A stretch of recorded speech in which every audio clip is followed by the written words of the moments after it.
Alhamdulillah, wassalatu wassalamu ala rasulillah Sayyidina wa maulana Muhammad ibni Abdillah wa ala alihi wa sahbihi wa man tabi'ahu wa mawala. Ashhadu an la ilaha illallah wahdahu la syarika lah wa ashhadu anna sayyidana Muhammadan abduhu wa rasuluh la nabiyya ba'dah. Allahumma salli wa sallim wa barik ala sayyidina wa maulana Muhammadin nabiyil ummi wa ala alihi wa sahbihi wa barik wa sallim. Wa qala ta'ala fil Qur'anil azim wa huwa asdaqul qailin. A'udzu billahi minasy syaithanir rajim. Ya ayyuhalladzina amanu taqullaha haqqa tuqatih wa la tamutunna illa wa antum muslimun.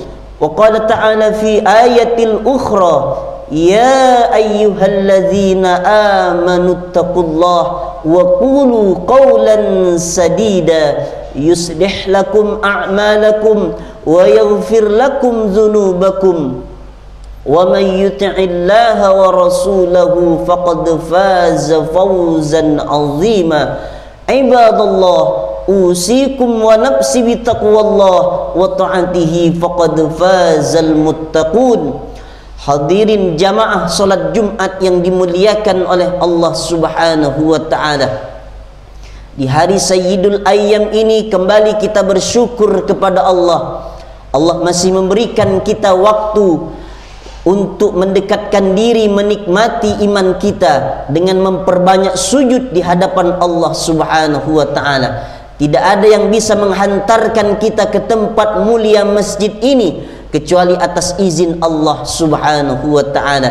Alladzi khalaqal mauta, Allah menciptakan mati, wal hayata, menciptakan hidup. Untuk apa ada hidup, ada mati? Liyabluwakum ayyukum ahsanu amala. Allah ingin melihat siapa orang yang paling baik amal perbuatannya di hadapan Allah. Kedua kalinya salawat beriring salam, senantiasa kita memperbanyak bacaan salawat kepada baginda Nabi Muhammad sallallahu alaihi wasallam. Man shalla alayya salatan sallallahu alaihi biha asra. Orang yang selawat satu kali saja kepada Rasulullah dibalas 10 kali rahmat kasih sayang Allah. Wa huttan anhu asyara sayyi'at. Allah akan hapuskan 10 kesalahan dari dirinya. Wa rufi'at lahu asyara darajat. Allah akan angkat 10 tingkat derajat kemuliaan karena dia memperbanyak salawat kepada Rasulullah sallallahu alaihi wasallam. Hadirin jamaah Jumat yang dimuliakan oleh Allah Subhanahu wa taala. Judul khutbah kita kali ini, mari sama-sama kita mendengarkan dan kita bawa pulang bekal menghadap Allah Subhanahu wa taala. 5 tanda seseorang itu sedang diangkat derajatnya oleh Allah Subhanahu wa taala. Tanda yang pertama, orang itu akan diangkat derajatnya oleh Allah Subhanahu wa taala, dihadapkan dengan berbagai masalah. Tidak ada manusia yang hidup di dunia ini tak punya masalah. Tidak ada hidup yang dijalani oleh manusia di dunia ini selalu tenang, nyaman, mulus. Tidak ada. Pasti ada musibah, cobaan, ujian, masalah dari Allah Subhanahu wa taala. Itu sudah disebutkan oleh Allah Subhanahu wa taala dalam Al-Qur'an. Wala nabluwannakum bisyai'im minal khaufi wal ju' wa naqsim minal amwali wal anfusi was samarat. Dan kami pasti akan menguji kalian dengan rasa ketakutan, kelaparan, kekurangan harta, jiwa, bahkan buah-buahan. Akan diuji manusia itu oleh Allah Subhanahu wa ta'ala. Hidup ketika bermasalah, Allah tidak ingin menyiksa hambanya, kecuali Allah ingin menghadirkan pahala-pahala dalam hidupnya ketika dia sabar menghadapi ujian, masalah, cobaan dari Allah Subhanahu wa ta'ala. Allah berfirman dalam hadis qudsinya, apa kata Allah? Man lam yashkur ala na'mai wa lam yasbir ala balai falyakhruj min tahti samai wal yatlub rabban siwaya. Orang yang tidak bersyukur atas nikmat yang diberikan oleh Allah, tidak bersabar atas masalah ujian cobaan yang diberikan oleh Allah, falyakhruj min tahti samai, keluarlah dari kolong langitku kata Allah, falyatlub rabban siwaya, dan carilah Tuhan selain aku. Kalau kita ikut hadis qudsi ini Allah subhanahu wa ta'ala benar-benar marah kepada hambanya kalau dia tidak bersabar, tidak mau bersyukur atas apa yang sudah dihadirkan oleh Allah dalam hidup di dunia ini. Bagaimana ujian yang diberikan kepada Nabi Ayub, 20 tahun dia menderita sakit, badannya berbusuk, ditinggalkan oleh umatnya, tapi dia tidak henti-hentinya beribadah, berzikir, mengingat Allah subhanahu wa ta'ala. Ujian kita tidak ada seujung kuku ujian yang diberikan Nabi Ayub kepada Allah subhanahu wa ta'ala. La yukallifullahu nafsan illa wus'aha. Allah tidak akan menguji seorang hamba itu di luar batas kemampuannya. Ini tanda yang pertama, orang itu akan diangkat derajatnya oleh Allah, dihadapkan dengan berbagai masalah dalam hidupnya.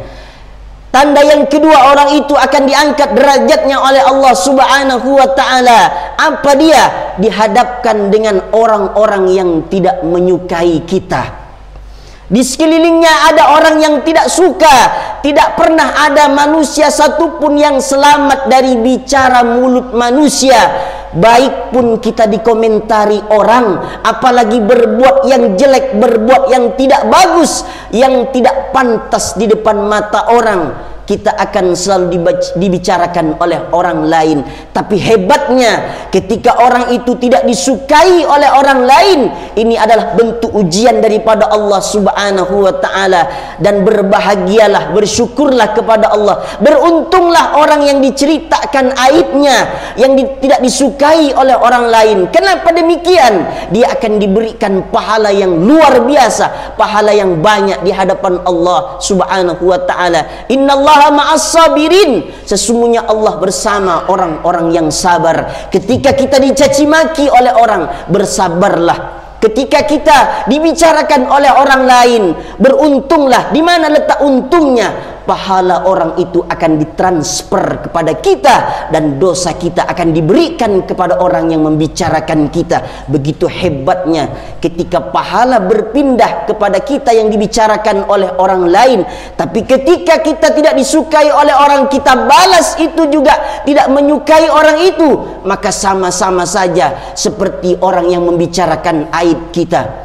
Maka Nabi sallallahu alaihi wasallam mengingatkan kepada kita, man kana yu'minu billahi wal yaumil akhir falyakul khairan aw liyasmut.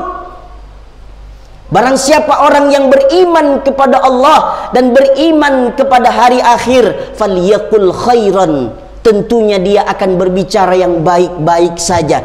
Kalau dia tak sanggup berbicara yang baik, senjata yang paling baik adalah diam saja.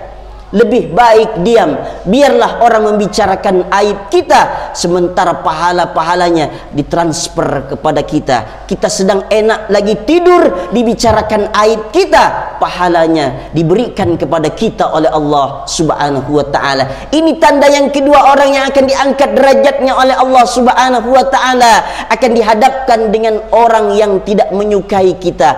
Tanda yang ketiga, orang itu akan diangkat derajatnya oleh Allah subhanahu wa ta'ala. Orang itu ketika hidup di dunia akan diberikan kesedihan yang tidak hentinya. Akan datang kesedihan di mana keluar air mata, hati terasa sedih karena hidup yang dijalani, bahwa hidup tidak semudah membalikkan telapak tangan kita. Dihadirkan kesedihan-kesedihan oleh Allah subhanahu wa ta'ala. Begitu juga yang diberikan kepada Nabi Muhammad sallallahu alaihi wasallam ketika wafat anaknya Abdullah berumur 2 bulan, meneteskan air mata. Lalu kata para sahabat, ama tarda ya Rasulullah, kenapa engkau menangis ya Rasulullah, kenapa engkau bersedih, apakah engkau tak ridha ya Rasulullah, anakmu wafat saya ridha. air mata ini bagian rahmat kasih sayang Allah Subhanahu wa ta'ala. Rasulullah sallallahu alaihi wasallam bersabda, innal uyuna tadma wal quluba tahzan wala nardah illa biqauli rabbina. Sesungguhnya mata itu punya hak meneteskan airnya, hati itu punya hak untuk tercelup dalam kesedihan, sementara kita tetap ridho atas keputusan yang diberikan oleh Allah Subhanahu wa ta'ala. Jangan pernah berputus asa karena rezeki tidak banyak. Jangan berputus asa ketika jabatan digantikan oleh orang lain. Jangan berputus asa ketika hidup tidak sesuai apa yang kita inginkan. Tapi berputus asalah, sedihlah kita ketika kita jauh daripada Allah Subhanahu wa ta'ala. Sedih sifat manusia selama dia hidup di dunia, tidak ada di surganya Allah Subhanahu wa ta'ala. Selama masih dia bernapas berjalan di atas muka bumi Allah, pasti dia akan diberikan kesedihan oleh Allah Subhanahu wa ta'ala. Ada kalanya orang itu sedih, ada kalanya orang itu senang, ada kalanya orang itu susah, ada kalanya orang itu bahagia, ada kalanya orang itu menangis. Menangislah, tapi menangisnya tetap ridho atas keputusan yang diberikan oleh Allah Subhanahu wa ta'ala. Menangis ketika orang itu jauh daripada Allah Subhanahu wa ta'ala. Ini adalah tanda orang yang ketiga yang akan diangkat derajatnya oleh Allah Subhanahu wa ta'ala, akan mengalami kesedihan yang tidak hentinya. Tanda yang keempat yang akan diberikan kepada orang yang akan diangkat derajatnya oleh Allah Subhanahu wa ta'ala, selalu orang ini didorong untuk terus taat beribadah kepada Allah Subhanahu wa ta'ala. Diberikan pekerjaan oleh Allah, tapi pekerjaannya tidak melalaikan dia daripada salat. Dihadirkan aktivitas-aktivitas yang membuat dia tidak lalai untuk selalu taat kepada Allah Subhanahu wa ta'ala. Sesibuk apapun orang ini, dalam menghadapi aktivitas dalam pekerjaannya, tapi dia selalu dibimbing, didorong untuk tetap taat beribadah kepada Allah. Hatinya selalu tenang menghadapi hidup yang diberikan oleh Allah Subhanahu wa ta'ala. Ala bi dzikrillahi tatmainnul qulub. Sesungguhnya hanya dengan mengingat Allah lah hati akan menjadi tenang.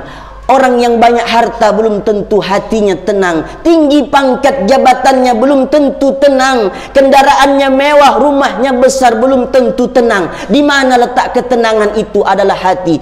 Huwallazi anzala sakinata fi qulubil mu'minin.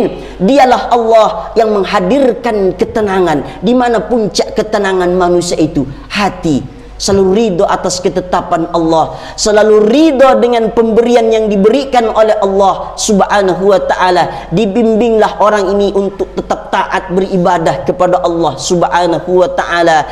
Rajin bekerja, rajin juga salat. Rajin bekerja, tak juga lupa untuk membaca Al-Quran, tak juga lupa untuk berzikir, membaca salawat, mengingat Allah Subhanahu wa ta'ala, karena memang hatinya dibimbing oleh Allah Subhanahu wa ta'ala. Ini bekal yang akan kita bawa menghadap Allah Subhanahu wa ta'ala. Bekal amal saleh, bekal untuk di alam barzah, di alam kubur. Bahwa orang yang sudah sampai di alam barzah itu adalah bukan tempat manusia berpangkat bernasab, tapi alam kubur itu adalah tempat manusia menanam kebaikan-kebaikan dan amal soleh. Amal soleh itulah, ibadah itulah yang akan kita bawa menghadap Allah. Wa ma khalaqtul jinna wal insa illa liya'budun. Tidak aku ciptakan jin dan manusia, kata Allah, melainkan untuk beribadah kepada Allah Subhanahu wa ta'ala. Dia sibuk untuk beribadah, memperbanyak ibadah di hadapan Allah Subhanahu wa ta'ala. Sehari semalam 24 jam dia diberikan waktu oleh Allah Subhanahu wa ta'ala. 10 menitnya dia gunakan untuk salat zuhur berjamaah di masjid, salat asar berjamaah di masjid, salat maghrib berjamaah di masjid, salat isya berjamaah di masjid, salat subuh berjamaah di masjid. Alangkah tenangnya dan bahagianya orang yang dibimbing hatinya oleh Allah untuk tetap taat beribadah kepada Allah Subhanahu wa ta'ala. Tanda yang kelima orang ini akan diangkat derajatnya oleh Allah Subhanahu wa taala. Orang ini tidak suka berbuat maksiat, Allah akan palingkan matanya dari yang haram-haram, Allah akan palingkan tangannya dari yang haram, Allah akan palingkan pikirannya dari berpikir yang haram, Allah akan palingkan kakinya melangkah ke tempat yang haram.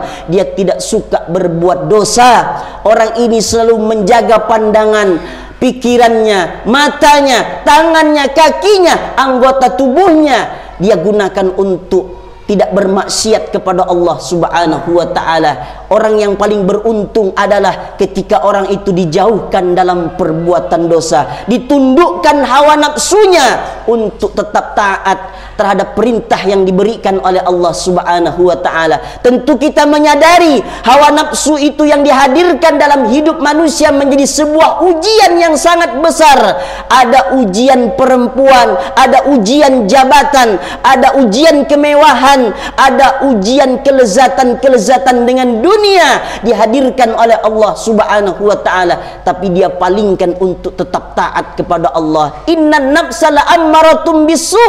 Sesungguhnya nafsu itu selalu mengajak manusia kepada jalan yang jelek, tapi dia tidak mau kalah, imannya tetap dia asah. Karena iman itulah yang akan menyelamatkan dia dari perbuatan zina, perbuatan yang haram, perbuatan yang dibenci, yang tidak diridhoi oleh Allah Subhanahu wa taala. Beruntung dan berbahagialah hamba Allah, manusia yang dijauhkan dari perbuatan dosa. Kita tentu menyadari dosa itu akan membuat kita sengsara di alam barzah. Dosa itu akan membuat kita sengsara di akhiratnya Allah Subhanahu wa ta'ala. Barakallahu li wa lakum fil Qur'anil azim wa nafa'ani wa iyyakum bima fihi minal ayati wadh-dhikril hakim wa taqabbala minni wa minkum tilawatahu innahu huwal ghafurur rahim.